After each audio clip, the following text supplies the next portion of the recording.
నమస్తే తెలంగాణ, నమస్తే Kamareddy. Welcome to basics మన వెలుగు మన వార్తలు. ఏ ఆఫ్టర్ లాంగ్ టైం మనం ఆర్టీసీ స్ట్రైక్ వాళ్ళతోనే మనం మళ్ళీ వార్తలు మొదలు పెట్టడం జరిగింది. చాలా కారణాల చేత. కారణాలు ఏంటి? పేదరికం చేతని చాలామంది, మనం కూడా కొన్ని కారణాల చేత వార్తలు రావడం జరిగింది. సరే, మళ్ళీ మనం ఛానల్ కంటిన్యూ చేద్దాం. ఇంకోటి, ఈరోజు అయితే ఆర్టీసీ వాళ్ళ గురించి నిన్నటి వరకు చాలా సంతోషకరమైన విషయం ఏంటంటే, బాధాకరమైన విషయం, ఒక బీసీ బిడ్డ ఆత్మహత్య. ఈ అందరూ శంకర్ గౌడ్ గారు చనిపోయినతేనే ఈ సమయం 3 రోజుల లోపల ప్రభుత్వం దిగొచ్చిందన్నామా, లేదా వారు ఇచ్చినటువంటి హామీ నెరవేర్చిండ్రు అందామా. ఇక కానీ చనిపోకముందు కనుక చేసి ఉంటే రేవంత్ రెడ్డి గారికి, కాంగ్రెస్ పార్టీకి, కాంగ్రెస్ ప్రభుత్వానికి ఇంకా బెనిఫిట్ అయ్యేది. మేము చాలా ముందు చేసినటువంటి వీడియో లోపల చాలాసార్లు చెప్పినాం. ఆర్టీసీ కార్మికులు కావచ్చు, హెల్త్ డిపార్ట్మెంట్లో ఉన్నటువంటి వారు కావచ్చు, ఇంకా రకరకాల అన్ని రంగాల్లో ఉన్నటువంటి కాంట్రాక్ట్ అవుట్సోర్సింగ్ ఏమైనా లేవు, కానీ కాంట్రాక్ట్ వ్యవస్థలో ఉన్నటువంటి వారిని, సరే అవుట్సోర్సింగ్ వాళ్ళకి కార్పొరేషన్ ఏర్పాటు చేసి ఇవ్వండి. అవుట్సోర్సింగ్ వాళ్ళు కాంట్రాక్ట్ పద్ధతిలో ఉన్నటువంటి వాళ్ళను రెగ్యులరైజ్ చేయండి, లేదా వాళ్ళ కార్పొరేషన్లు వేసి ఏర్పాటు చేసి జీతాలు ఇవ్వండి. ఈ విధంగా చేస్తే మళ్ళీ మీరు అన్నారు చూడు 3 సార్లని, 3 సార్లు కాదు, జ్యోతి బస్సు 4వ సారి కూడా ఉండొచ్చు నాకు తెలిసి. ఇప్పుడు ప్రజల్లో కొంచెం గ్రౌండ్ లెవెల్లో అబ్బా అనేది ప్రభుత్వం చేస్తుందిరా, మెల్లమెల్లగా ఆర్థిక ఇబ్బందులు ఉన్నా కానీ మీరు చాలా ఛానళ్ళలో చెప్పారు ఏంటి, మా జర్నలిస్టులు, ప్రభుత్వం మీరు వచ్చిర్రు రైట్, అప్పుడు గత ప్రభుత్వం మీదనే ఊరికే మాట్లాడడం కంటే ఇది ఉంది ఇది లేదు అని చెప్పేసి ప్రజలకు వివరణ ఇప్పుడు అర్థమైంది కొంచెం. అరే, చర్చల ద్వారా ఆర్టీసీలు అంటే అంత ఆషామాషి కాదండి.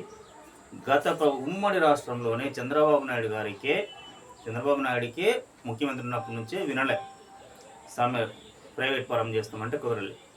ఇప్పుడు అదేంటంటే ప్రజల లోపల మమేకమైపోతారు. డ్రైవరు, కండక్టర్లు, ప్రజలను వారిని మోటివేషన్ చేయగలుగుతారు. రోజు కలిసిమెలిసి ఉంటారు.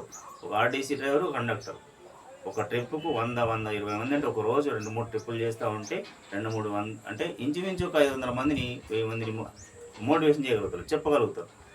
జనరల్ అంటే చెప్పడం అంటే నువ్వు ఇది మంచిది చేయడం కాదు, మాకు కష్టాలు నీకు చెప్పుకుంటారు. వాళ్ళకి ఆటోమేటిక్గా అర్థమైపోతుంది, అరే ఇది ఏంది ఇట్లా అని చెప్పి. అందులో కూడా మేధావులు ఉంటారు ప్రజల లోపల. ప్రజలు అసలు పిహెచ్డీలు పీజీలు చేసిన వాళ్ళే కాదు మేధావులు. ఇప్పుడు ప్రజలు కూడా, వ్యవసాయదారులు కూడా మేధావి. నిజం చెప్పాలంటే వ్యవసాయదారుడే అసలు మేధావి. ఏం చదువుకొని వాళ్ళు ఐన్స్టీన్ లాంటి సైంటిస్టులు రాలేరా చాలామంది?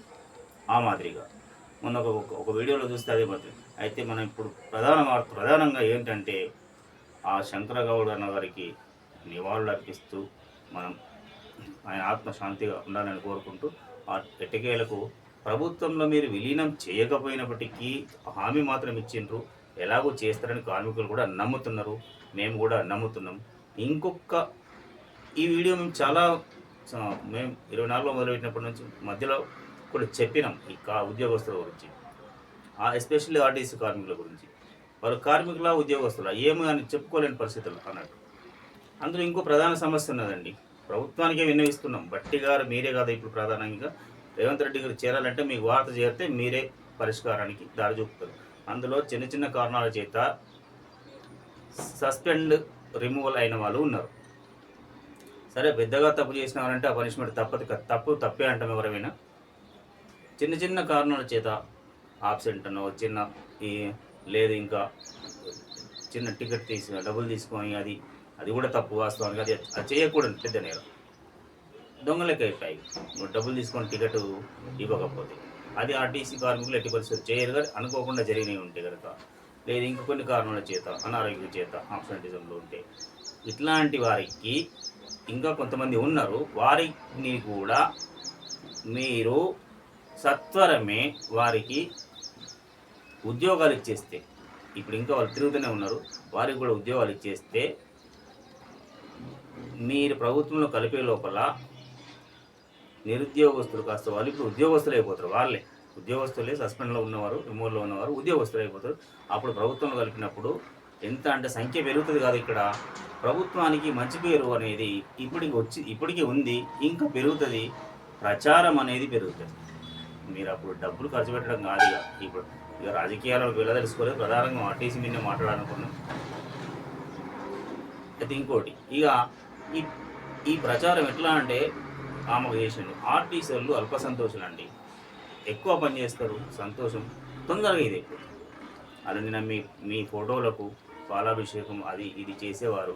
కానీ శంకర్ గౌడ్ గారు చనిపోయారు కాబట్టి అదంతా వద్దని విరమించుకున్నారు. ఇప్పటికీ కూడా మించిపోయింది లేదు. మీరు రిక్వెస్ట్గా నేను చెప్పేది, మేము మీతో విన్నవించేది జర్నలిస్టులు అందరూ వాళ్ళ తరఫున, కార్మికుల తరఫున, విలేకరులు, వారు పని గంటలు మామూలుగా ఉండదు, వాళ్ళ పని మామూలుగా ఉండదు. ఏంటంటే ఈ సస్పెండ్ కమ్ రిమూవ్ అయిన వారిని ఉద్యోగాలు అంటే మీ దగ్గర అక్కడక్కడ ఉన్న ఫైల్ అందరికీ ఇచ్చేసేయండి. వారిలో కూడా వారి ఇళ్లలో మీ ఫోటోలు పెట్టుకొని పూజిస్తాను. గతంలో వీడియోలు చాలా చేసినా నేను, ఇప్పుడు కూడా అదే చెప్తున్నాం. అదే చెప్తూ వారి జీవితాల్లో కూడా వారి కుటుంబాలు కూడా మీ కుటుంబాలే మిమ్మల్ని నమ్ముకుని ఆ కుటుంబాలు ఉన్నాయి కాబట్టి తిరుగుతూ ఉన్నారు. తిరగలేక బస్సు ఛార్జీలకు కూడా పైసలు లేనటువంటి పరిస్థితుల్లో ఉంటారు. కోర్టులో లాయర్ల దగ్గర ఫీజులు అది ఇది ఇట్లా ఉంటాయి. అవన్నీ కాదు, రండ్రా బాబు వచ్చేసేయండి అని చెప్పేసి ఇచ్చేసేయండి. ఏసీఎల్ వారి దగ్గర ఉన్నవి కేసులు, లేబర్ కోర్టుల అట్లా అందరికీ లెటర్లు పంపేసి ఏదో ఒక రకంగా మీరు జాయిన్ అయిపోండి. తర్వాత మీరు ఉన్నది చూడదు. ఎందుకు ఎట్లాగో మీరు చేస్తారు, కంపల్సరీ నమ్ముతున్నాం. మేము అడిగినాం వారిని, నమ్ముతున్నారా అంటే నమ్ముతున్నాం, ఖచ్చితంగా మేము కూడా నమ్ముతాం. ఇవేవాడు ఆ పరిస్థితుల్లో ఖచ్చితంగా ప్రభుత్వంలో మీరు విలీనమని చేస్తారు కాబట్టి ఆ విధంగా వారి జీవితాల్లో కూడా సంతోషాన్ని నింపండి. మళ్ళీ మీరే మేము చాలా 6 నెలల ముందు సంవత్సరం ముందు చేసినటువంటి వీడియోలో కూడా చెప్పినాం, ఇప్పుడు కూడా అదే చెప్తున్నాం. మళ్ళీ మీరే సీట్లో ఉంటారు, ఒకసారిగా రెండోసారి ఉంటారు. ఆర్టీసీ వాళ్ళని కనుక మీరు మీ దగ్గర ఉంచుకుంటే, మీరు వారికి ప్రతిదీ చేస్తే కనుక తప్పకుండా మీరు అనుకున్నది రెండోసారి కూడా ముఖ్యమంత్రి అవుతుంది కాంగ్రెస్ పార్టీ. అఫ్కోర్స్ రేవంత్ రెడ్డి గారే కావచ్చు, ఎవరైనా అనుకోండి, మీ పార్టీ మాత్రం అధికారంలో ఉంటుంది. ఆర్టీసీ అంటే అంత బలంగా ఉన్నది. ఇక నాట్ ఓన్లీ ఒక ఆర్టీసీ, హెల్త్ డిపార్ట్మెంట్లో కూడా ఉన్నారు. 22 ఏళ్ళ నుంచి చేస్తున్న వాళ్ళు. ఏఎన్ఎంకి ఆడారని, ఆశాకి ఆడారని. ఆశా ఆడారంటే అది సరే, వాళ్ళు సెల్ఫ్గా వచ్చిన వాళ్ళు. ఏఎన్ఎం, జిఎన్ఎం కాంట్రాక్ట్ బేస్లో ఉన్నటువంటి ఇంకా ఇతర ఉద్యోగస్తులు, వీరిని కూడా రెగ్యులర్ చేయడానికి ఆర్థిక ఇబ్బందులు ఉంటే కార్పొరేషన్ ఏర్పాటు చేసే వారికి, ఆయా డిపార్ట్మెంట్లో వారికి కార్పొరేషన్ ఏర్పాటు చేస్తే వారికి ఒక భద్రత ఉంటుంది. ఆర్టీసీలో కూడా ఇక ప్రభుత్వంలో విలీనం చేస్తే ఆటోమేటిక్గా వారికి భద్రతనే ఉంటుంది. ఇది ఆలోచించండి ముఖ్యమంత్రి గారు. అందుకే మేము మధ్యలో పనిచేసినాం. ఎందుకంటే ప్రజల్లో చెప్పడానికి లేకుండా పోయింది, మేము అభిమానించే వాళ్ళం చెప్పడానికి లేకుండా పోయింది. అందుకోసం ఇప్పుడు మళ్ళీ రీస్టార్ట్ చేసినాం. ఎంతైనా మీకు హ్యాట్స్ ఆఫ్. మీ పార్టీకి ఈ విషయంలో మాత్రం కొంచెం ధన్యవాదాలు తెలపాల్సింది మేము కూడా తెలుపుతున్నాం మా ఛానల్ తరఫున. ఇక ఇవాళ వార్తలు వెలుగు పత్రికతో మొదలు పెడితే,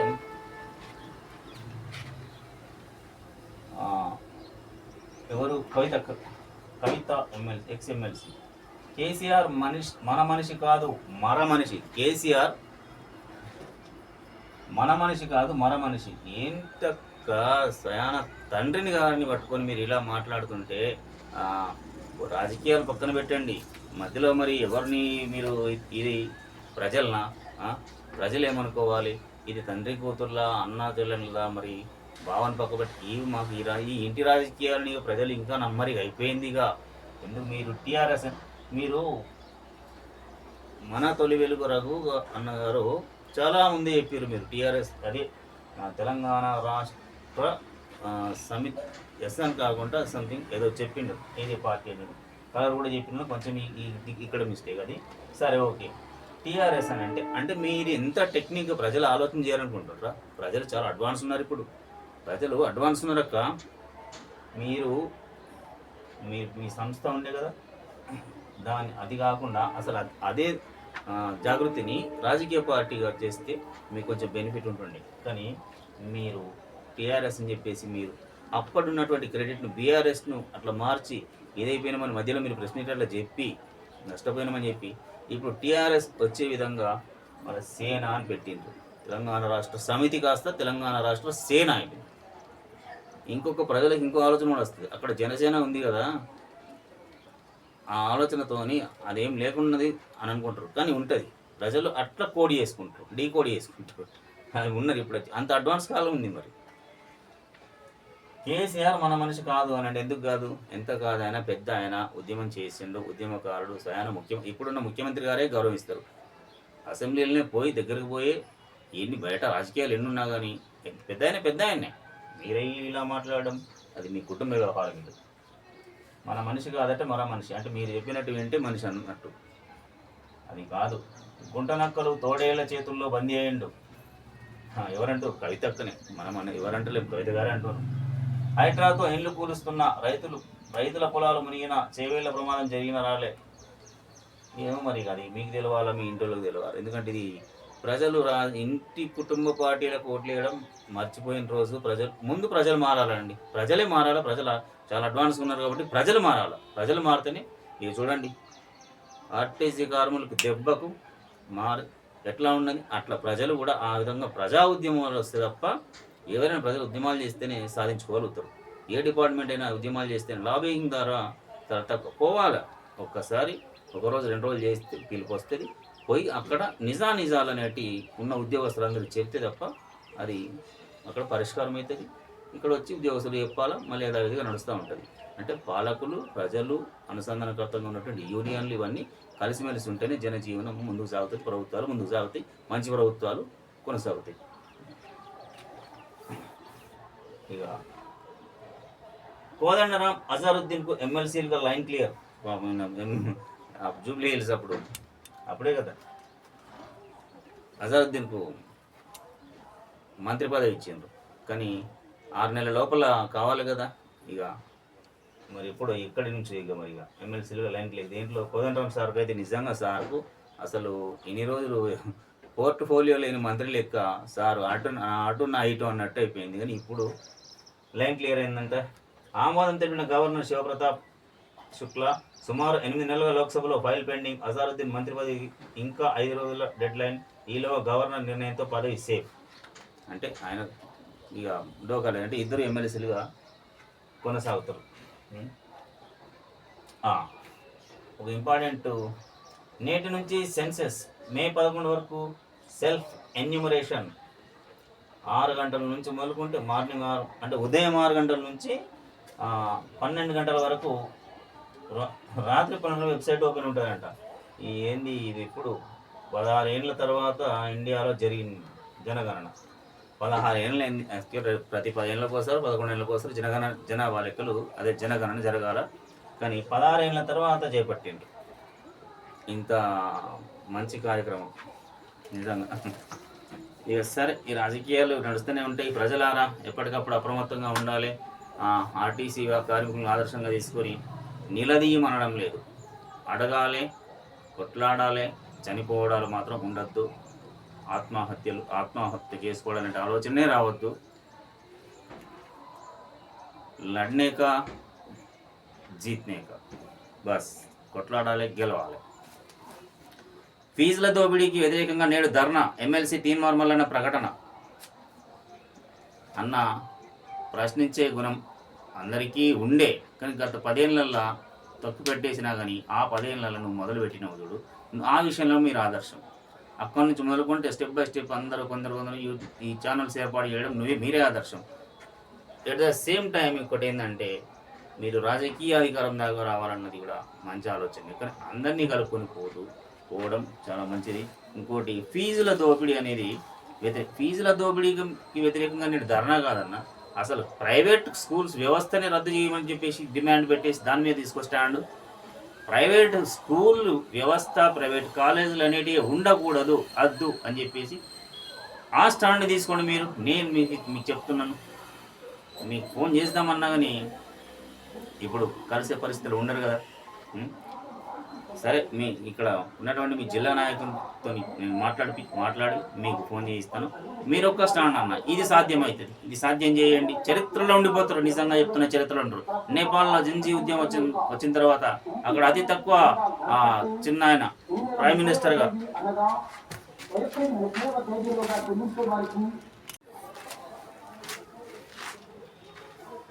సార్ నేను అనేది అది ఏంటంటే ఒక్కరోజు ధర్నాతో పోయేది కాదన్న ఫీజుల కోసం. ఇది ఇంకా వేరే రూపంగా దారితీసే పరిస్థితులు ఉంటే అది ఎందుకు మీకు తెలిసిందే, దున్నేస్తారు కదా అట్లాంటి దున్ననట్టు. అది కాకుండా ఒకరోజు భారీ ధర్నా మీరు అక్కడ ఇందిరా పార్క్ దగ్గర తీసుకున్నారు కదా, అది కాదు మీరు చేయాల్సింది ఏంది, రాష్ట్రం మొత్తంలో జిల్లాల వారిగా క్యాడర్ ఉంది కదా, మీరు జనానికి పిలుపునివ్వండి, విద్యార్థులకు పిలుపునివ్వండి, నిరుద్యోగులకు పిలుపునివ్వండి. ప్రైవేట్ కాలేజీలు, ప్రైవేట్ వ్యవస్థ అనేది రద్దు చేయాలి. సాధ్యమవుతుంది. అక్కడ నేపాల్లో మీ ఎంత వయసే అనుకుంటాను, ఇంకా మీకంటే చిన్న ఆయన్నే. జంజీ ఉద్యమానికి నాయకత్వం వహించి దేశాన్ని కదిలించేసి మొత్తం ఇప్పుడు ప్రైమ్ మినిస్టర్ అయి మొట్టమొదటి చేసింది అదే. ప్రైవేట్ స్కూల్ అసలు ప్రైవేట్ స్కూల్ అని లేదు అక్కడ. మొత్తం ప్రతిది ప్రభుత్వమే. ఎవరి పిల్లలైనా సరే ప్రభుత్వ స్కూలే, అసలు ప్రైవేట్ స్కూల్ లేవు. అది సాధ్యం చేయండి. కట్టలేరన్న ఫీజులు, నియంత్రణ అనేది ఉండదు. ఒక స్కూల్లోకి పోతే మీరు సరే ఒక జర్నలిస్ట్ పోయి అడిగితే కూడా మాకు రికగ్నైజేషన్ లేని స్కూల్లే ఎన్నో ఉన్నాయి, కుప్పలు తెప్పలుగా ఉంటాయి. ఏదైనా అంటే వాడు పాత సర్టిఫికేట్ ఏదో ఒకటి చూపిస్తాడు, బస్ అంతే. మండల వ్యవస్థ దాకా వచ్చేసినాయి, మండలాల దాకా వచ్చేసినాయి ప్రైవేట్ స్కూళ్ళు. చిన్న గ్రామాల్లో చిన్న గ్రామాలు ఏంటి, మండలాల చుట్టూతో ఉన్న గ్రామాల్లో బస్సులు పోతున్నాయి, విలేజ్లకి తీసుకొచ్చి ప్రైవేట్ స్కూల్ నడుస్తున్నాయి. ఏమనంటే నిరుద్యోగం కరెక్టే, వాళ్ళకు కూడా ఉపాధి కావాలి. కానీ సరే వారికి ఇంకో ఆల్టర్నేట్ చూసుకొని, లేదు నడిస్తే ఫీజులు అనేటివి ఈ వేలల్లో కాకుండా ఎట్ ఏ టైం కాకుండా ఈ టై బెల్ట్ షూ, ఇవి కూడా టైలు బెల్ట్ షూలు డ్రెస్ యూనిఫామ్ వాళ్ళ దగ్గరనే కొనాలి, లేకపోతే లేదు. అదొకటి. ఇన్ని రకరకాలు ఉంటాయి. మీరు ఈ స్టాండ్ కాదన్నా తీసుకుంటే మొత్తం కరెక్ట్గా జిల్లాల వారీగా మీ నాయకత్వానికి, మీ పార్టీ కార్యకర్తలకు పిలుపునివ్వండి. ఇందిరా పార్క్లో చేస్తే సరిపోతుంది. ఇందిరా పార్క్ నుండి మీరు పిలుపునివ్వండి. జిల్లాల వారికి ఒక డేట్ తీసుకొని ప్రతి జిల్లాలో స్కూలు రీఓపెన్ అయ్యేంత వరకు మీరు మొదలుపెట్టండి. ఇది కంటిన్యూ చేయండి. ఇది నేను మీకు రిక్వెస్ట్గా చెప్తున్నాను మల్లన్న గారు.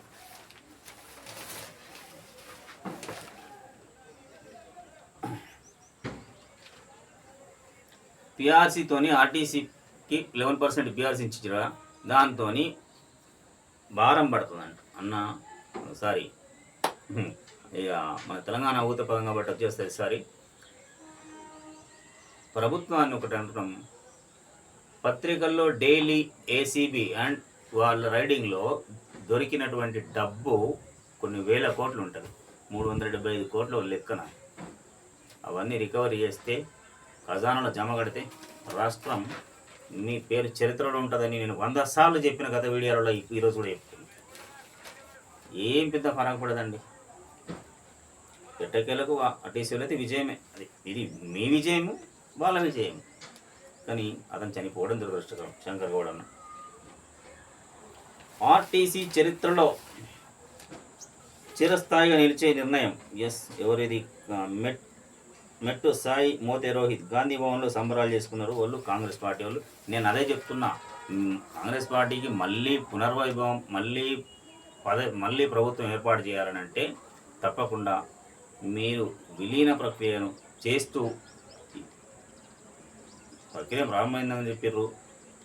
అట్లాగే ఇంకొకటి నేను మళ్ళీ రిపీట్ చేస్తున్నా, అందులో సస్పెండ్ రిమూవ్ అయిన కార్మికులు ఎవరైతే ఉన్నారో వారిని తక్షణమే ఉద్యోగాలకు తీసుకోమని చెప్పేసి వారికి ఉత్తరాలు పంపాలని ఆయా ఆర్టీసీ యాజమాన్యానికి. మీరు చిన్న కారణాల చేత వారిని సస్పెండ్ చేసిన వారిని, రిమూవ్ చేసిన వారిని, అకారణంగా ఇళ్లలో ఉంటారు కదా వారికి నిరుద్యోగులు, ఇంకా నయం వాళ్ళు మొదలు పెడితే వాళ్ళు చనిపోవడం అయితే ఆగదు.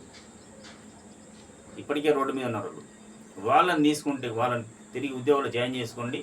అప్పుడు మీకు మరింత పేరు వస్తుంది. అప్పుడు నెక్స్ట్ టర్మ్ కూడా మీరే అని రాసి పెట్టుకోవచ్చు. ఇది ఆర్టీసీ కార్మికుల విజయం. ఇది ప్రభుత్వం మేనిఫెస్టోలో పెట్టింది, నెరవేర్చింది. తప్పకుండా మీరు అడగంది అడగంది అంటే మర్చిపోతుంది. అది చాలా బిజీ ఉంటుంది. ముఖ్యమంత్రి గారు అన్నప్పుడు ఎన్నో కార్యక్రమాలు ఉంటాయి. ఇక ఇక్కడ నుంచి బయటపడితే కొంచెం పొంగులేటి శ్రీనివాస్ మనం అన్నకు కూడా గుర్తు చేయాల్సింది. మంత్రి పొంగులేటి శ్రీనివాస్ గారికి రేపటి నుంచి హౌసింగ్ రెవెన్యూ సమస్యలపై మీటింగ్. రేపటి నుంచి ఏం మీటింగ్ అన్నా నిర్వహించనున్న మంత్రి పొంగులేటి తొలి రోజు నిజామాబాద్ ఆదిలాబాద్ అధికారులతో భేటీ. ఏం చేస్తారు దీంట్లో మీరు? రాష్ట్రంలో ఇందిరమ్మ ఇళ్ల నిర్మాణం, రెవెన్యూ అధిక అంశాలపై ఇవన్నీ పాత సమస్యలే. కానీ మేము మీకు పదే పదే పదే పదే రిక్వెస్ట్ చేసినాం. 50 గజాలు మీరు ఇచ్చినటువంటి స్క్వేర్ యార్డ్స్ లోపల ఇల్లు కట్టుకున్నారు కదా, గతంలో బేస్మెంట్స్ లేపినటువంటి ఆగిపోయినటువంటి వారి ఇండ్లు లబ్ధిద అంటే ఉన్నారు వాళ్ళు. గతంలో మేము ఎన్నికల ముందు హడావిడిగా మేము ఇల్లు కట్టించేస్తాం, అప్పుడు డబుల్ బెడ్రూమ్ కాకుండా మేము ఇండిపెండెంట్గా ఇల్లు కట్టించేస్తామని చెప్పేసి అంటే బేస్మెంట్ లేపుకున్నారు. ఎన్నికల కోడ్ ఆగిపోయినాయి. వారిని కూడా పరిగణనలోకి తీసుకొని మీరు బహిరంగ ప్రకటన చేయమంటే మధ్యలో వచ్చింది. కానీ అధికారుల దగ్గరికి వెళ్తే మాకు జీవో రాలేదు, మేము ఎలా తీసుకుంటామని అన్నారు. ఇప్పటికి అదే పరిస్థితులు ఉన్నాయి. పొంగులేటి సీనన్న గారు నిజామాబాద్ వస్తారు కదా, మేము మీకు రిప్రజెంటేషన్ ఇస్తామన్నా. మీరు ఏ రోజు వస్తారు ఖచ్చితంగా నేను మీ దగ్గరకు వస్తాను, మీకు ఆ రిప్రజెంటేషన్ ఇస్తాం. ఈ విషయం మీద క్లారిటీగా మీరు ఆ రోజు చెప్పండి. ఎందుకంటే ప్రభుత్వము ఎన్ని ఇండ్లు అంటే ఈ ఫలానా కుటుంబానికి ఇల్లు లేదు అనేటటువంటి, ప్రతి కుటుంబానికి ఇల్లు ఉన్నది అనే విధంగా మీరు చేయండి. ఇక వాడు ఏదో పని చేసుకొని అది ఇంట్లో ఉంటారు. ఆ బేస్మెంట్ లెవెల్లో లేపుకున్నటువంటి వారిని, ఆగిపోయినటువంటి వారిని లెక్కలోకి తీసుకొని వారికి కూడా ఇందిరమ్మ ఇల్లు శాంక్షన్ చేయండి. అధికారులకు ఆదేశాలు ఇవ్వండి. మీరు ఏమనంటే మాకు ఎలాంటి ఇంటిమేషన్ లేదు అని అంటారు వాళ్ళు.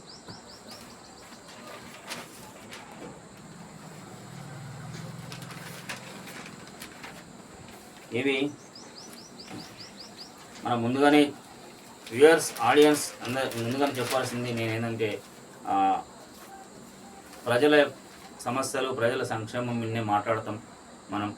ప్రజా ఉద్యమాలు వీటి మీద ప్రభుత్వానికి దృష్టికి తీసుకెళ్ళడం, ఇది అది నిరుద్యోగులు కావచ్చు, ఉద్యోగులు కావచ్చు, ప్రజలది కావచ్చు. ఇక రాజకీయాలు ఎక్కువ మనం అంతా, ఎందుకంటే ఇక ఈ పార్టీ ఆ పార్టీ ఏ పార్టీ చూసినా అదే కథ ఉంటుంది. కాబట్టి ఉన్న ప్రభుత్వానికి నివేదించుదాం, అంతే. నివేదించాలి, అది పరిష్కారం దిశగా ప్రభుత్వ దృష్టికి తీసుకెళ్ళాలి. ఒక్కటి మాత్రం ఘోరమండి, మద్యం ఆదాయం వెనుక అంతులేని విషాదం. మద్యం ఆదాయం వెనుక అంతులేని విషాదం అంటే తాగద్దు అంటే వీళ్ళనేమో ప్రజలు తాగొద్దు అని అంటే, ప్రజలు తాగబోతున్న సంఘం ఉంటుంది గమ్మత్తు. తాగొద్దు అని అంటే వాళ్ళు పెట్టినాక మేము ఎందుకు తాగమంటాం? అక్కడ ఆదాయం రావాలని చెప్పేసి వాళ్ళు తయారు చేస్తారు కాబట్టి మేము ఎందుకు తాగం అని వీళ్ళు అంటాం. అరే నీ ఆరోగ్యం రా బాబు, నీ ఆరోగ్యం నువ్వు కాపాడుకో. నీ ఆరోగ్యం నువ్వు కాపాడుకోవడానికి కోసం నువ్వు వాళ్ళు పెట్టిరు నేను తాగొద్దా అని అంటే వాళ్ళు పెడతారు. మీ వాళ్ళు కూడా పెట్టాల్సి వస్తుంది. ఇంటి వాళ్ళు ఏడా హాస్పిటల్లో నువ్వు వైన్స్లో పెడితే నువ్వు క్వార్టర్ పెడితే ఆడ హాస్పిటల్లో పెట్టాలి. అది గుర్తుంచుకొని ఈ అంతులేని విషయాలను బాగానే రాసిన వలన డాక్టర్ కట్టుకుని పాలసీ అనలిస్ట్ గారు అని ప్రజలను మొబిలైజ్ చేయాలి. ప్రజలు ఒక ఊర్లో ఇక్కడ కామారెడ్డి జిల్లాలో ఏది మన రఘావపురం చిన్న ఊరు ఉంటుంది. అక్కడ మద్యం అమ్మకూడదని ఆ ఊరు సర్పంచ్ గారు తీర్మానం చేస్తే కొంతమంది అంట అతని పైకి ఎట్లా చేస్తావు నువ్వు అని చెప్పేసి. నిజం చెప్పండి, ఈరోజు ఊరూరా వేలం వేస్తూ బెల్ట్ షాపులు పెడుతూ మద్యం అమ్ముతుంది. ఏం ఆగిందా మద్యం? ఎందుకంటే రెవెన్యూ డబ్బు లేదు, ఎట్లా కట్టాలా? ఇదే ఉందా? ఇక ఏం చేయలేని పరిస్థితి.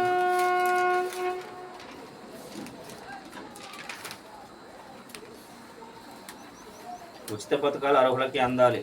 ఇక దీనికి ఉచిత పథకాలు అర్హులకి అందాలి అంటున్నాం. అక్కడ పోయి చూస్తే గ్రౌండ్ లెవెల్లో ఇందిరమ్మ కమిటీలు ఉన్నాయి. ఆ ఇందిరమ్మ కమిటీలలో టీఆర్ఎస్లో నుంచి పార్టీ నుంచి వచ్చిన వాళ్ళే కాంగ్రెస్ పార్టీలో ఉన్న వాళ్ళు ఇందిరమ్మ కమిటీలో ఉన్నారు. మళ్ళీ వాళ్ళకి ఆ లబ్ధిదారులే ఉన్నారు. ఎవిడెన్సెస్ కూడా ఉన్నాయి చాలా ఊర్లలో. రేపటి నుంచి రెవెన్యూ హౌసింగ్ శాఖలపై రివ్యూలు. అదే ఇందాక చదివిన వార్తనే చూద్దాం, చెప్పిన వార్తనే అది.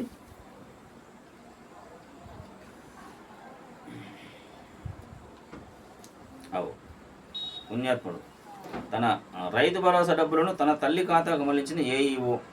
అబ్బా, నాగర్ కర్నూలు జిల్లాలో ఉద్యోగులు సెక్రటరీలు కావచ్చు, ఏఈలు కావచ్చు, చాలామంది మంచోళ్ళు ఉంటారు, చెడ్డోళ్ళు ఉంటారు. ఇక మంచి చెడు కలుపుకొని నడుస్తూ ఉంటారు. ఇకపై ఆన్లైన్లో ట్రక్ షీట్ ఇది ధాన్యం సేకరణ మొదలైంది కదా. రైతులకు ఇబ్బంది లేకుండా చర్యలు. ధాన్యం లారీ లోడ్ కాగానే ట్రక్ షీట్ జనరేట్, ఆటోమేటిక్గా మిల్లులు కేటాయింపు. లారీ లోడ్లు ఏ మిల్లుకు వెళ్ళాలో తేల్చేది అప్పుడే. జీపీఎస్ ద్వారా లారీల ట్రాకింగ్, కొనుగోళ్ల పారదర్శకతకు సివిల్ సప్లై చర్యలు. ఇదో మంచి నిర్ణయమేనండి. నిన్న గమ్మతైంది, అన్నా అని పిలిస్తే ఒక ఎస్ఐ కొట్టిండు, సస్పెండ్ అయ్యిండు. ఏం నిన్ననే అది నిన్న. ఇవి వెలుగులో. ఇక సాక్షిలో ఈ కవిత కొత్త పార్టీ టీఆర్ఎస్. కొత్త పార్టీ రాజకీయ పార్టీ టీఆర్ఎస్ కాదండి. టీఆర్ఎస్ కింద అసోసియేషన్ అని ఉంది. మరి అది అసోసియేషన్ అని అంటే వెల్ఫేర్ అసోసియేషనా ఏంటి? రాజకీయ పార్టీ అనేది మీరు రాసిండ్రు స్పష్టంగా, కొత్త పార్టీ అని. ఒక కవిత కొత్త పార్టీ టీఆర్ఎస్ అంటే బీఆర్ఎస్, టీఆర్ఎస్, మళ్ళీ టీఆర్ఎస్. ఏం అభ్యంతరం లేకుంటే కింద అసోసియేషన్ పెట్టిండ్రు. ఎవరు వచ్చినా కాదు. ఇక ఆల్టర్నేట్ ఏముంటుందో చూద్దాం. మళ్ళీ ఎలక్షన్. సాక్షిలో ఇది. సాక్షి వాళ్ళు రాష్ట్రప్పుడు కొంచెం చూడాలి సార్. మీరు ఒకటైనా సరే, కానీ ఒకటే కదా. ఇక ఆ ఇద్దరికి ఊరట. అదే ఎమ్మెల్సీలు కంటిన్యూ అవుతారు. గవర్నర్ ఆమోదం పొందింది కాబట్టి. మరి ఇక మన జనగణన మన అభివృద్ధి ఎప్పుడు 2027 నుంచి మొదటి దశ. ఇక డేట్ కూడా ఇచ్చారు. త్వరలోనే గణపతి. మళ్ళీ ఇది ఎక్కడో పోయింది.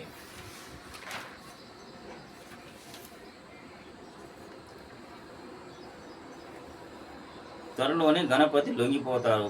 డీజీపీ శివధర్ రెడ్డి. పిఎల్జీ అంతరించింది. తెలంగాణ నుంచి 4 మాత్రమే అజ్ఞాతంలో ఉన్నారు. డీజీపీ సమక్షంలో 47 మంది మావోయిస్టులు లొంగుబాటు. ఇంకా మాట్లాడుతూనే ఉన్నాం దానిపైన.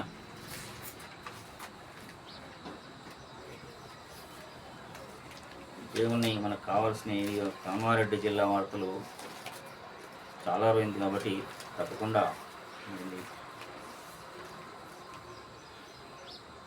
విద్యుత్ బిల్లులు ఆన్లైన్లో ఇక ట్యాక్సులు కడుతూనే ఉంటారు. తండాలో ఉద్యోగ కాంతులు. వావ్, ఎక్కడ ఏ తండా? 80 కుటుంబాల్లో 20 మంది ప్రభుత్వ ఉద్యోగులు. హాస్టల్ డిపార్ట్మెంట్లో 9 మంది. దేశ రక్షణ విభాగంలో 4, ఏఆర్ కానిస్టేబుల్ 1, టీచర్ 1, బ్యాంకుల్లో 2, మరో 18 మంది ప్రైవేట్లో. ఎక్కడ ఇది? కామారెడ్డి. 80 కుటుంబాలు అని అంటే నాటే జోకున్నా. ఇట్లా పోటీ పడి ఉద్యోగాలు సంపాదించుకుంటే ఆర్మీలో కూడా ఉన్నారు, పోస్టల్ డిపార్ట్మెంట్లో ఉన్నారు.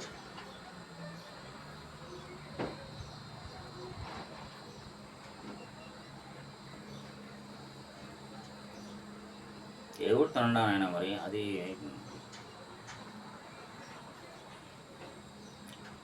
కట్టకింది తాండా.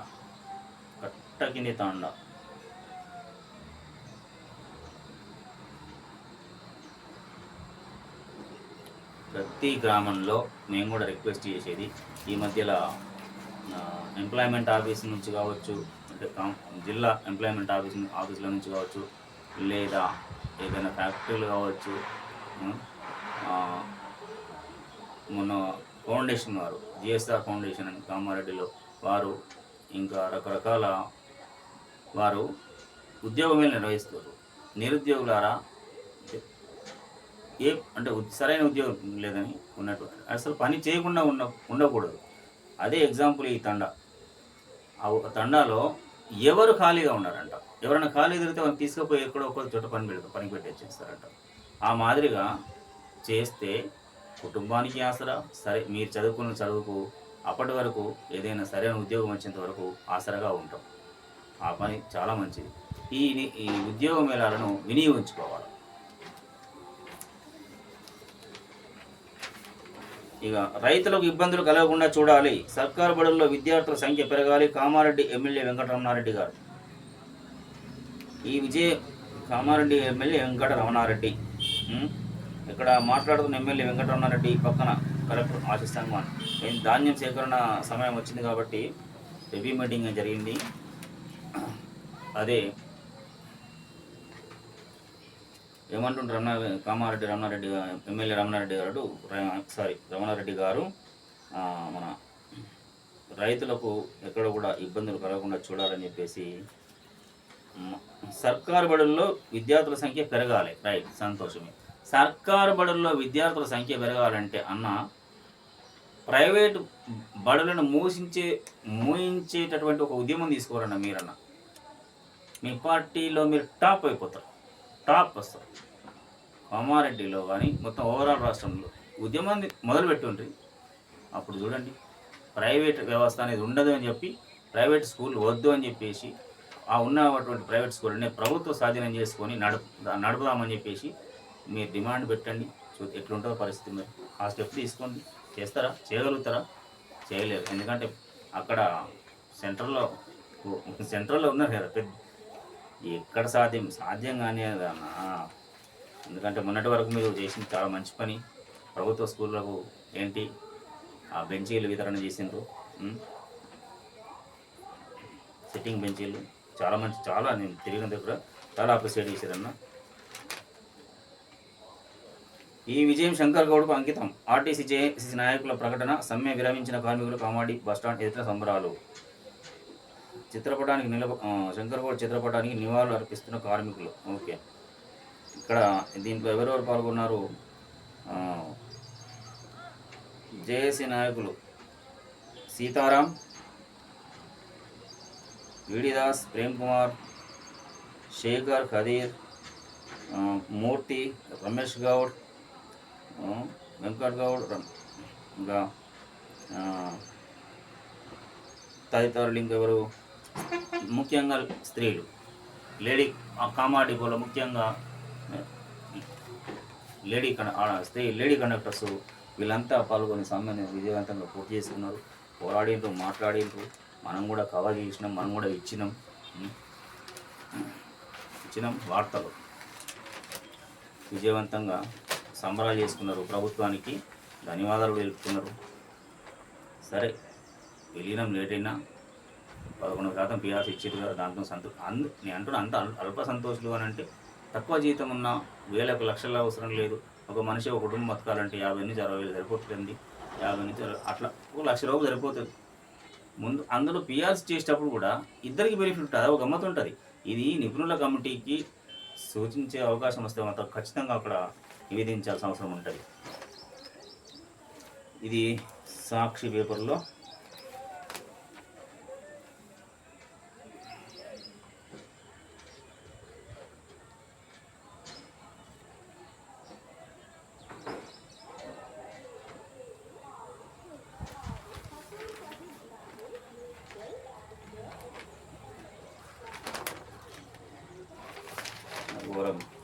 ఆడుకుంటుండగా బాలుడి మెడకు చుట్టుకున్న ప్లాస్టిక్ లాక్.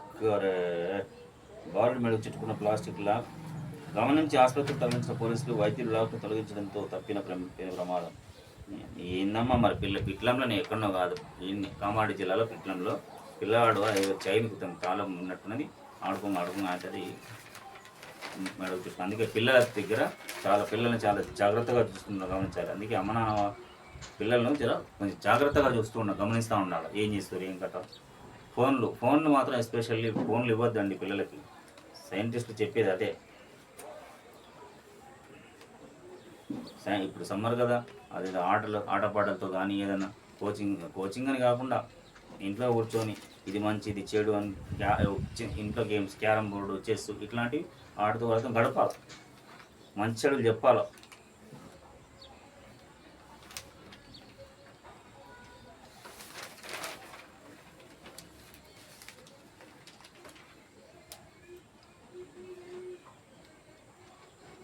వేతన సవరణ భారం 378 కోట్లు 2021 ఏప్రిల్ నుంచి వర్తింపచేయాల్సి ఉన్నందున 1800 కోట్ల బకాయిల చెల్లింపు ఆర్టీసీపై పెద్ద భారమే. చేయూతనందించాల్సిన ప్రభుత్వాన్ని కోరిన అధికారులు 3 రోజుల సమ్మె, నష్టం 65 కోట్లు. కారణం మీరే కదా మరిగా, వాళ్ళు యాజమాన్యమే. వాళ్ళ బాధరికే సమ్మె వచ్చింది. సంబరాల్లో పాల్గొనండి, ప్రజల్లోకి తీసుకెళ్ళండి ఆర్టీసీ సమ్మె పరిణామాలపై సంబరాల్లో పాల్గొనండి, ప్రజల్లోకి తీసుకెళ్ళండి ఆర్టీసీ సమ్మె పరిణామాలపై కాంగ్రెస్ కేడర్కు మంత్రి పొన్నం పిలుపు. మీరు చెప్పినా చెప్పకపోయినా మేము చెప్పేది ఒకటేనండి.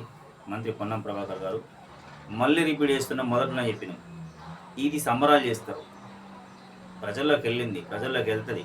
ప్రతి ఆర్టీసీ డ్రైవర్ కండక్టర్ గారు ఇప్పుడు ఉన్నటువంటి వాళ్ళే చెప్తారు. మీ క్యాడర్ మీరు చెప్పుకోవడంలో తప్పులేదు. కానీ మేము ఒక రిక్వెస్ట్ ఇంకోటి ఏంటంటే, ఎవరైతే సస్పెండ్ అండ్ రిమూవల్లో ఉన్నారో వాళ్ళని ముందు మీరు ఉద్యోగాల్లో తీసుకోండి. అది మీ చేతుల్లో ఉన్నటువంటి పని. ఆదేశాలు ఇవ్వండి, ఇమ్మీడియట్గా వాళ్ళని తీసుకోమని చెప్పండి. ఎందుకంటే వాళ్ళు సర్వీస్ 10 ఏళ్ళు చేసిన, 12 ఏళ్ళు 13 ఏళ్ళు 10 ఏళ్ళు చేసిన సర్వీసు నష్టపోతారు. ఫ్రెష్ కాదు, వాళ్ళకున్న సర్వీస్తోని ఇచ్చేసేయండి. తప్పు లేని వారికి, తప్పు చేసిన వారిని అది మాకు అది మీ నిర్ణయాల ప్రకారం చేయండి. ఆదేశాలు ఇవ్వండి. ఖచ్చితంగా నేను అంటున్నాను కదా, ఇది కనుక చేస్తే అక్కడ సంఖ్య పెరుగుతుంది, వారి కుటుంబాలు కూడా సంతోషంగా ఉంటుంది. వాళ్ళు కలిసి మళ్ళీ వాళ్ళ ఉద్యోగాలు వాళ్ళు చేసుకుంటారు. తిరిగి యథావిధిగా మళ్ళీ మీరు చెప్పినా చెప్పకపోయినా ఆటోమేటిక్గా ప్రచారం జరుగుతుంది. కాంగ్రెస్ మనకు చేస్తుంది, ప్రజలకు చేస్తుంది అని చెప్పేసి. ఆర్టీసీ వాళ్ళు అంటే అగ్నితో సమానం. ఆర్టీసీ వాళ్ళు అంటే అగ్నితో సమానం. వాళ్ళు ముట్టుకుంటే ఏమవుతుందో అర్థమైంది కదా. చంద్రబాబు నాయుడు అప్పటి నుంచి మొదలుకుంటే ఇప్పటిదాకా చూస్తున్నాను సమ్మెలు. గత 10 ఏళ్ళలోనే అంత పెద్ద అన్నారు కదా. ఇక ఎన్నో పేర్లు పెట్టారు కదా, మనం ఇక పెద్ద ఆయన కాబట్టి. ఆ గత టీఆర్ఎస్ పాలనలోనే భయపడకుండా 54 రోజులు సమ్మె, టెంట్ వేసుకొని కూర్చున్నారు. ఏం చేసింది? ఏం చేయలేదు. తీయలేరు కదా. ముట్టుకుంటే ఏమవుతుంది? ఇంచుమించు 54,000 మంది 55,000 మంది కుటుంబ ఎంప్లాయీస్ ఉంటే రిటైర్మెంట్, అవి రిక్రూట్మెంట్ లేదు. రిక్రూట్మెంట్ మీరు అవుట్ సోర్సింగ్ చేస్తారు. అది బంద్ చేసి కాంట్రాక్ట్ వ్యవస్థ చేయండి. 240 రోజులేమో కాంట్రాక్ట్ ఉంటే రెగ్యులర్ అవుతాడు, బతుకుతాడు. ప్రభుత్వానికి మంచి పేరు వస్తుంది. ఇది మర్చిపోతున్నాం మేము. కానీ ఆర్టీసీలో అవుట్ సోర్సింగ్ తీసేయండి. అవుట్ సోర్సింగ్ కండక్టర్ డ్రైవర్ తీసేయండి. ఆర్టీసీలో ఇంతకుముందు పాత విధానమే రిక్రూట్మెంట్ మీరే చేస్తూ, అంటే సంస్థనే చేస్తూ 240 రోజులు చేస్తే 240 days or 245 days చేస్తే రెగ్యులర్ అయ్యేవారు. ఇప్పుడు అదే విధానాన్ని తీసుకురండి. తొలగించబడినటువంటి ఈ కార్మికులను తీసుకోమని యాజమాన్యానికి, అధికారులకు అక్కడక్కడ ఉన్న కేసులను లిఫ్ట్ ఇచ్చేసేమని చెప్పండి. తద్వారా ఇంకా పేరు వస్తుంది. ఇప్పుడు చాలా పేరు వచ్చింది, ఇంకా పేరు వస్తుంది. అప్పటికి ప్రచారం ఎట్లా వెళ్ళిపోతుందంటే ప్రజల్లోకి, ఒక డ్రైవర్ కండక్టర్ మీ 100 మంది కార్యకర్తలు వచ్చిన సమానం అండి. ఎందుకంటే ఒక డ్యూటీలో ఒక్కరోజు డ్యూటీ చేస్తే 1000 మంది ఒక ట్రిప్పుకు అప్ అండ్ డౌన్ చేస్తే, ఒక ట్రిప్పు 400 కిలోమీటర్లు తిరుగుతారు. ఆ ట్రిప్పులు అప్ అండ్ డౌన్ అంటే ఒక ట్రిప్పు 3 ట్రిప్పులు చేసిన అనుకోండి, 200 మంది 600 మంది, ఇంటి దగ్గర 600 మందికి ఇట్లా అట్లా వాళ్ళు అడుగుతారు, ప్రజలు అడుగుతారు, వీళ్ళు చెప్తూ ఉంటారు ఏదో ఒకటి, గమ్మత్తు ఉంటుంది. అది ప్రచారం జరుగుతుంది, ఆటోమేటిక్ జరుగుతుంది. కాబట్టి మీరు ప్రచారం అది చేయనవసరం లేదు. మాటల్లో నిలబడిపోతారు. మీరు అది చేయండి. వీలైతే మేము మిమ్మల్ని కూడా కలుస్తాం ఈ విషయం మీ దృష్టికి తేవడానికి.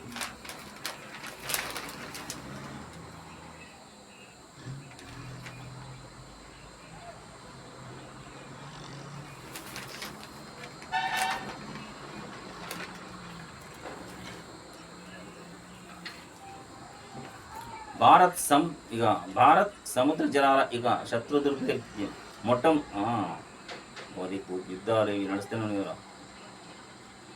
మొట్టమొదటి వైర్ గైడెడ్ హెవీ వెయిట్ టార్పెట్స్, ఇది ఏంది, సముద్ర మార్గంలో మనకు తిరుగులేనటువంటి సేఫ్టీ కోసం తయారు చేసినటువంటి ఒక మిసైల్. స్వదేశీ పరిజ్ఞానంతో తయారైన అత్యాధునిక టార్బెడో. అదే జనగణనలో నేటి నుంచే సెల్ఫ్ ఎన్యూమరేషన్. మే 10వ తేదీ వరకు అవకాశం. ప్రజలే సొంతంగా తమ వివరాలు నమోదు చేసుకోవచ్చు. 38 ప్రశ్నలకు వివరాలు ఇవ్వాల్సి ఉంటుంది. ఏ సమాచారం అంటే అది అవి ఎక్కడ మరి చేసుకోవాల్సింది ప్రింటింగ్లో ఫ్రీ టెస్టింగ్లో భాగంగా రామచంద్రపురంలో వివరాలు నమోదు చేసుకున్న ఎన్యూమరేటర్లు ఒకరు కిరాయికి ఉంటారు, అలా ఇంట్లో ఉండరు. ఎట్లా మరి వారికి అవకాశం? ఆ ఊళ్ళోంచి వెళ్ళి వచ్చి బయట ఉంటారు. వాళ్ళ పరిస్థితి ఏంటి అంటే ఇన్ఫర్మేషన్ తెలియడానికి పోయి చేసుకోవాలి. ఇవన్నీ మన చూద్దాం. మరి ఈ గత టీఆర్ఎస్ రాజకీయ పార్టీ అప్పుడు గులాబీ జెండా, ఇప్పుడు జెండా మారింది రాజకీయ పార్టీ అని. ఇక రాజకీయ పార్టీ ఇండైరెక్ట్ కానీ అసోసియేషన్ అని కింద పెట్టారు కదా, లేకపోతే చిన్న లా అవన్నీ లీగల్గా మళ్ళీ రాజకీయ పార్టీ గుర్తింపు ఉన్నదా లేదా ఈసీ దగ్గర అనేది అవుతుందా కాదా అనే ప్రాబ్లం ఉంటుంది. కాబట్టి మరి అసోసియేషన్ అని పెట్టారు. మరి అది ఎట్లా అంటే ఇవి ఉంటే ఏదైనా సాధ్యమేనా? అంతేనా? ఇక పేదోని చూసినరా ప్రజలారా, ఒకటి గమనించారా? ఎక్కడ ఉండే అక్కగారు అమెరికాలో, ఇక్కడ చదువుకొని అమెరికాలో ఉద్యోగం చేస్తూ ఎక్కడ ఒక ఇంటర్వ్యూలో చూసిన నేను. అక్కడ నుండి ఇక్కడ ఉద్యమం మొదలుగా కానీ ఇక్కడ వచ్చేసి ఉద్యమంలో పాల్గొని తీరా ఎంపీ ఎమ్మెల్సీ అయిన తర్వాత ఏకంగా రాజకీయ పార్టీ పెట్టారు. మరి పేదవాడు, మరి ప్రజలు, బీసీ ఎస్సీ ఎస్టీ ప్రజలు, ఉన్నత వర్గాల్లో ఉన్నటువంటి ప్రజలు, అన్ని రకాలైనటువంటి ప్రజల్లో పేదవాడుగానే ఉంటుండు. వీళ్ళు మాత్రం తండ్రి పెట్టిన పార్టీ కాకుండా కూతురు పార్టీ పెట్టిండు. ఇక మరి వాళ్ళు అట్లనే మళ్ళీ వాళ్ళనికైనా పోవడం ఇది పాసిబుల్ అవుతుందా, ఎంత మేరకు వెళ్తా, ఎక్కడి వరకు పోతుంది అనేది చూద్దాం. Wait and see. దేనికైనా దూరం. ప్రజలారా, ముందు ప్రజలు మారాలి, జనాలు మారాలి. ఓటు నమ్ముకోకండి. ఓటు నమ్మడానికి వాళ్ళు వస్తారు రాత్రి పూట. తీసుకోవడానికి మీరు సిద్ధంగా మాకొద్దురా బాబు, మేము మా పని ఇది, మాకు ఇల్లు రాలేదు, ఇది రాలేదు, ఈ సంక్షేమ పథకాలు రాలేవు, ఇవి చేస్తావా అని అడగండి. అప్పుడు అంటే ఇదే మార్పు అంటే అప్పుడు వాళ్ళు భయపడతారు. చెంచాగాలు ఉంటారు కదా రాజకీయ పార్టీలు కూడా, పాపం అక్కడ ఎమ్మెల్యేలు వాళ్ళకి తెలియకుండా కానీ వాళ్ళని ఏదో బురుడి కొట్టించడానికి వీళ్ళు చెంచాగాలు కింద ఉంటారు. పాపం వాళ్ళు డైరెక్ట్ సరాసరిగా వచ్చి తిరిగేటి ఎమ్మెల్యేలు చాలా తక్కువ ఉంటారు. ఈ చెంచాగాలు చేయబట్టి చెడ్డపేర్లు వస్తాయి. కాబట్టి జనాలు మారాలనేది అందుకే నేను చాలా చోట్ల చూస్తే గమ్మతుంటుంది. ఎమ్మెల్యే గారు వచ్చారంటే జనాలు కలవనియరు. ఈ చిన్న చోటమోట నాయకులే. వానికి 25 ఏళ్ళు ఉండే వాడు నాయకుడు, 30 ఏళ్ళు ఉండే నాయకుడు, లీడర్. జరగండి ప్రజలనే చెప్పేస్తారు. ప్రజలను కలవనియాలి బాబు. అక్కడ ప్రజలను ఎమ్మెల్యే గారితో కలవనిస్తే వారి సమస్యలు చెప్పుకోవడానికి అవకాశం ఉంటుంది, వింటారు, సాధ్యమైతే పరిష్కారం చేసేటటువంటి అవకాశం అక్కడ ఉంటుంది. అప్పుడు కదా ఆ ఎమ్మెల్యే గారికి ఆయన నియోజకవర్గంలో ఉన్నటువంటి ప్రజలకు న్యాయం జరిగేది. ప్రభుత్వం ప్రవేశపెట్టినటువంటి ఏ ప్రభుత్వం అయినా, ఇప్పుడున్న ప్రభుత్వం ప్రవేశపెడుతుంది, భవిష్యత్తులో గతంలో ఎప్పుడైనా ఎమ్మెల్యేలను ప్రజలు కలిస్తే డైరెక్ట్ కలవేసే అవకాశం వచ్చినప్పుడే వాళ్ళ సమస్యలు పరిష్కారం అవుతాయి. ఎమ్మెల్యే దృష్టికి పోవడానికి మధ్యలోనే వీళ్ళే 100 మంది ఉంటారు, ప్రజలు ఆడుంటారు. ఇందుకే ప్రజలు మారాలి. ప్రజలు మారితేనే ఇదంతా మారుతుంది. మళ్ళీ వీ రిక్వెస్ట్ రేవంత్ రెడ్డి గారు ముఖ్యమంత్రి గారితో తొలగింపబడిన ఆర్టీసీ కార్మికులను చిన్న కారణాల చేత మంత్రి పొన్నం ప్రభాకర్ గారు మీ దగ్గర ఉంటుంది ఇది పవరు, ఈ విషయం కూడా ముఖ్యమంత్రి గారు చేయాల్సిన అవసరం లేదు. మీరు నివేదించి పర్మిషన్ తీసుకొని అధికారులకు ఆదేశాలు ఇవ్వండి, ఎక్కడెక్కడ ఉన్నారు, ఏమేమి ఉన్నాయి అవన్నీ తీసుకోమని చెప్పండి. చూస్తూనే ఉండండి బేసిక్స్, మన వెలుగు, మన వార్తలు. వ్యూయర్స్, ఇన్ని రోజులకు మళ్ళీ తిరిగి ఎందుకు మొదలుపెట్టామంటే సమస్యలు, ప్రజలకు సంబంధించిన సమస్యలు ముందుకు వచ్చినాయి కాబట్టి మొదలుపెట్టినాం, రీస్టార్ట్ చేసినాం. ఇంతవరకు ఎంత ఆదరించారో అదే మాదిరిగా ఆదరిస్తారని చూస్తూనే ఉండండి. బేసిక్స్, మన వెలుగు, మన వార్తలు. నేను మీ రాజేష్.